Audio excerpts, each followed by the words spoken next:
Les deux rats, le renard et l'œuf. Deux rats cherchaient leur vie. Ils trouvèrent un œuf. Le dîner suffisait à gens de cette espèce. Il n'était pas besoin qu'ils trouvassent un bœuf. Plein d'appétit et d'allégresse, ils allaient de leur œuf manger chacun sa part, quand un quidam parut, c'était maître renard. Rencontre incommode et fâcheuse, car comment sauver l'œuf? Le bien empaqueté, puis des pieds de devant semblent le porter, ou le rouler, ou le traîner. C'était chose impossible, autant que hasardeuse. Nécessité l'ingénieuse leur fournit une invention.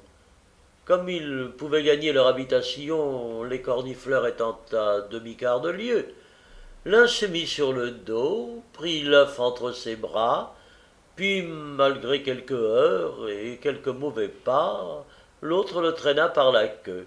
Qu'on m'aille soutenir, après un tel récit, que les bêtes n'ont point d'esprit. Pour moi, si j'en étais le maître, je leur en donnerais aussi bien qu'aux enfants. Ceux-ci pensent-ils pas de leurs plus jeunes ans? Quelqu'un peut donc penser, ne se pouvant connaître. Par un exemple tout égal, j'attribuerais à l'animal non point une raison, selon notre manière, mais beaucoup plus aussi qu'un aveugle ressort. Je subtiliserais un morceau de matière que l'on ne pourrait plus concevoir sans effort, quintessence d'atomes, extrait de la lumière, je ne sais quoi plus vif et plus mobile encore que le feu. Car enfin, si le bois fait la flamme en s'épurant, peut-elle pas de l'âme nous donner quelque idée, et sort-il pas de l'or des entrailles du plomb?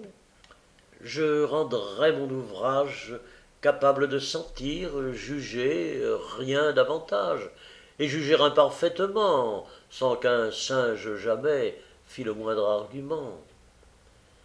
À l'égard de nous autres hommes, je ferais notre lot infiniment plus fort. Nous aurions un double trésor. L'un, cette âme pareille en tout temps que nous sommes, sages, fous, enfants, idiots, hôtes de l'univers, sous le nom d'animaux.